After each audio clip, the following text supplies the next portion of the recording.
In the final weeks of World War II, the USS Indianapolis moved across the Pacific under complete secrecy.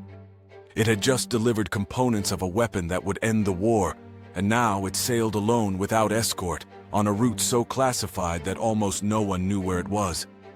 To the crew, it felt like another routine voyage. To the Navy, the ship was practically invisible. Just after midnight on July 30th, 1945, calm water turned into chaos. 2 Japanese torpedoes tore into the Indianapolis. The first blew open the bow. The second ignited fuel tanks, sending fire racing through the corridors. Lights went out instantly. Men were thrown from their bunks before they understood what happened. Within minutes, the entire ship was flooding. A heavy cruiser that should have taken hours to sink disappeared in barely 12 minutes. Hundreds of sailors were trapped below deck or pulled under as the ship rolled. The rest leapt into oil-covered water filled with debris and burning fuel. Many didn't even have life jackets. Then the realization hit. There was no distress call, no escort, no tracking. Nobody on land even knew the Indianapolis had disappeared. The survivors floated in the dark, surrounded by the echoes of the sinking.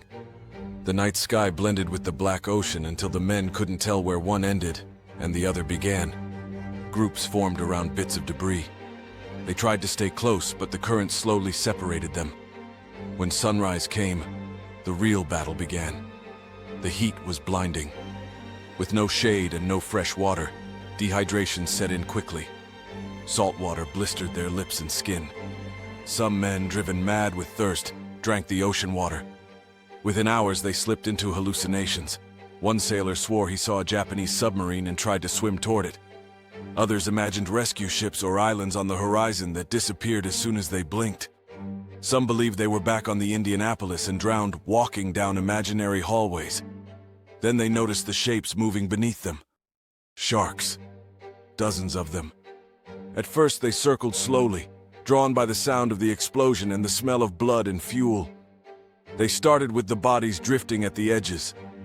But as day turned to night, they grew bolder. Survivors felt the brush of rough skin against their legs. They saw dorsal fins cutting the surface. They heard sudden splashes followed by silence. The sharks attacked at random, day and night. One moment, a man would be speaking. The next, he'd be dragged under in a flash of foam. The survivors tried to stay calm, but the psychological torment was almost worse than the physical threat. No one knew who would be taken next. By the second day, the ocean was wearing them down more than the sharks. Sunstroke twisted their senses. Their tongues swelled from lack of water. Salt sores tore open their skin. Some men clung to debris with their last bit of strength. Others drifted away in silence, too exhausted to hold on. Still, hope lingered. Weak but alive. On the 4th day, fate finally shifted.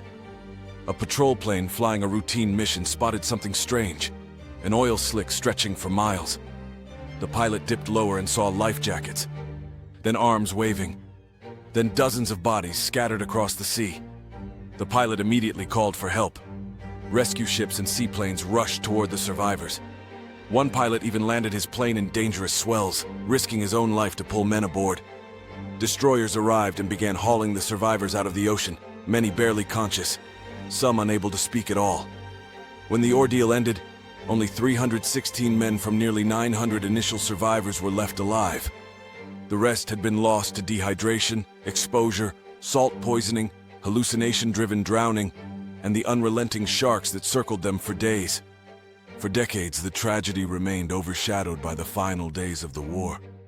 But the men who lived through those 4 days never forgot the darkness, the heat, the isolation, and the feeling of floating in a place where the world had no idea they existed. The story of the Indianapolis is more than a wartime disaster. It's a reminder of how easily human lives can vanish in the vastness of the ocean, and how sometimes the most terrifying battles take place far from any battlefield, fought not with weapons, but with endurance, fear, and the will to survive. Thank you for taking the time to keep this history alive. Every moment spent remembering these events helps ensure they are never forgotten.